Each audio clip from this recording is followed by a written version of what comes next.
gente não tem informação de que o vinho tinha acabado. A gente tem informação de que estava faltando vinho. Não, tinha acabado.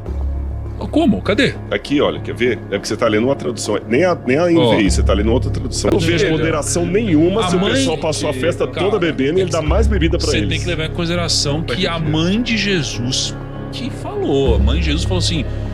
Filho, acabou, e faltando vinho, tudo, a mãe de Jesus lhe disse, não tem vinho. Neste episódio do podcast do Primo Rico, é levantada uma questão sobre se beber bebida alcoólica é pecado?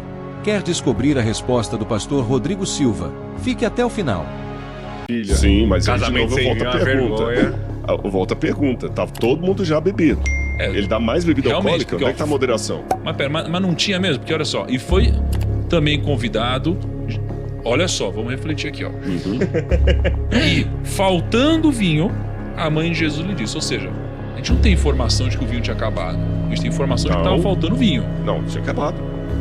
Como? Cadê? Aqui, olha, quer ver? É que você tá lendo uma tradução. Nem a NVI, você tá lendo outra tradução. A versão que o Pia escreveu.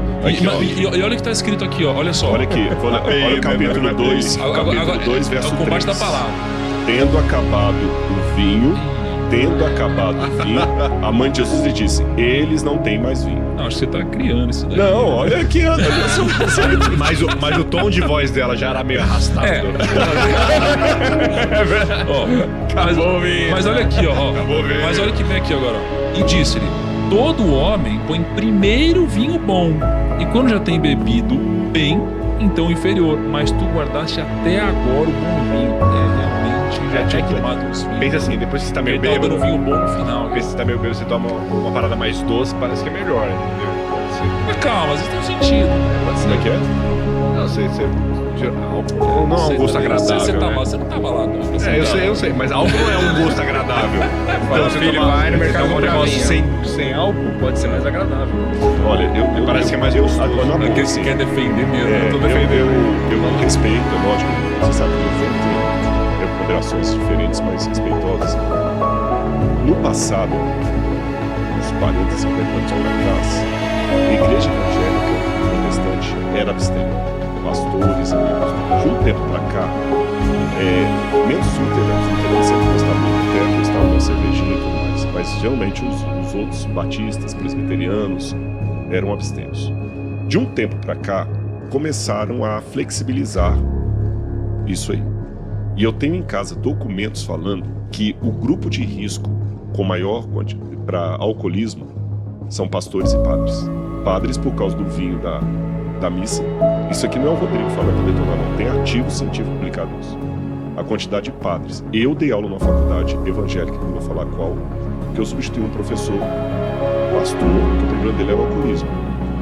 Já conversei com um médico cardiologista, que aquela velha história de um pouquinho de vinho todo dia é bom pro coração, ele falou assim, a Associação de Medicina nunca vai recomendar isso, porque ninguém vai ficar sóbrio num tantinho.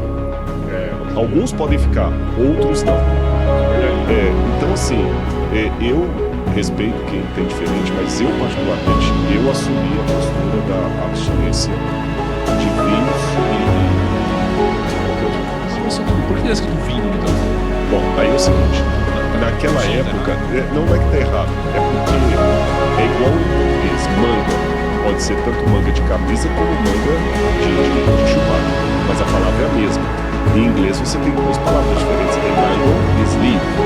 Então se eu estiver pensando em inglês, você fala assim, mas vem cá, mas se ele está falando de roupa, por que usou mango, né, e não sleeve? Porque em português a gente tem uma só palavra para as duas coisas. Em grego, a palavra para vinho, você tem algumas palavras, mas uma das principais é a palavra oinos, que significa tanto o vinho alcoolizado como o suco de uva. Em hebraico, yain, que também significa tanto o vinho alcoolizado como o suco de uva. Há crianças, por exemplo, no livro de Isaías fala o seguinte, e vocês darão vinho aos recém-nascidos. E tá yain e oinos em grego. Mas vai dar vinho de verdade para as crianças? Não. Quando você vai no estudo da cultura greco-romana, você descobre uma coisa muito interessante. O vinho alcoólico, que o vinho só dá uma vez por ano a uva, né? Tem essa questão, como é que você vai manter não alcoólico o ano todo? Eu vou explicar isso daqui a pouquinho. Na cultura greco-romana, o vinho alcoolizado não era de bom tom. Eu vou fazer uma comparação e vocês vão entender. É como a maconha. Eu sei que tem muita gente que usa maconha, tem professor universitário que usa maconha, tem alguns que brigam para a legislação da maconha, etc, etc, etc. Mas o fumar maconha ainda é uma coisa abjeta. Tanto é que se eu chegar aqui fumando uma maconha, não vai ser podcast. Já deu rolo no passado, não fez isso. Sim. Não é isso? No passado, eu penso... Esse daqui saiu de lá e veio para aqui.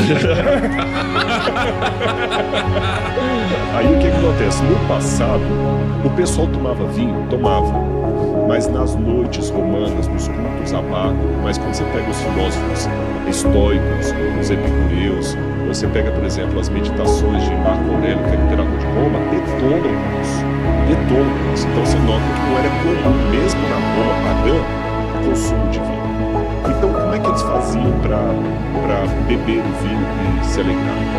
Eles pegavam, quando o vinho alcoolizado, eles pegavam sempre um pouco de vinho para misturar com a água, porque é o que purificava a água. Não tinha ideia de vinho. Por isso que Paulo fala com Timóteo, não bebe só água, não toma um pouquinho de vinho também, por causa da dor do seu estômago. Era vinho medicinal. E uma das coisas, a gente tem, Plutarco fala sobre isso, você tem Tácito, vários autores romanos,